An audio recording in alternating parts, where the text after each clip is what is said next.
My mother took her criminal law exam 2 days after giving birth to my older brother, Douglas. A year and a half later, she stood for her New York bar character exam 3 days before she gave birth to me. I should note that my mother, while having more strength and guts than almost anyone I've ever met, is only 5'2", so her torso did not leave a lot of room for housing or hiding a baby. Alarmed by the sight of a tiny, very pregnant woman in a huge tent dress, the distinguished gentleman in the New York State Supreme Court chambers lobbed her 3 softball questions, told her she passed the character review, and waved her out the door. The year was 1966.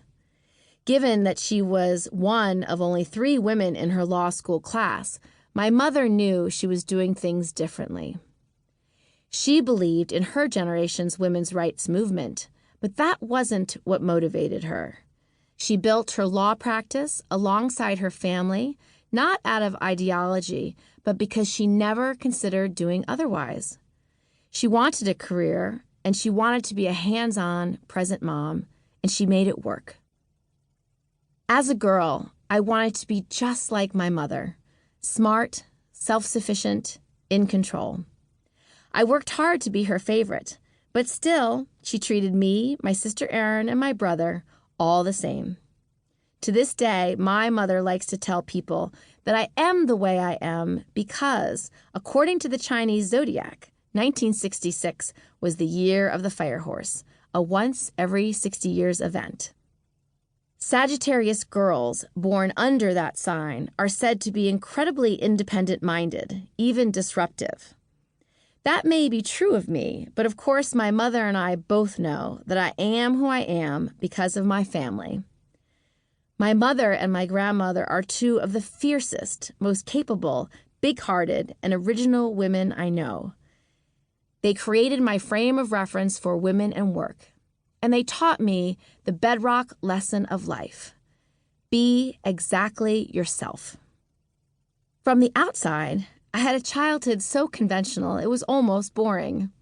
Until I was 4 years old, my family lived in a tiny, clapboard brown and white house on Putnam Street in Albany. My dad worked his way through law school, part of the time as a French teacher, even though he now admits with a laugh he didn't speak very good French. After Erin was born, my parents built a split-level ranch that looked exactly like the Brady Bunch house. Late 1960s, modern, big windows, lots of light. It sat on a cul-de-sac on the same street where my mother's parents, her aunt, and her 2 brothers lived. The night we moved in, before our furniture arrived, my mother set a small vase of flowers on a cardboard box that served as a bedside table next to my mattress, one of the 1,000 domestic kindnesses she doled out between hunting the Thanksgiving turkey with a 12-gauge shotgun and earning her 2nd-degree black belt in karate. Every weekday morning, from kindergarten through middle school, I pulled on my school uniform: white shirt, navy blue jumper, blue knee socks, and blue cardigan. My father then drove my sister and me to the All-Girls Academy of the Holy Names, while my brother took the bus to St. Gregory's.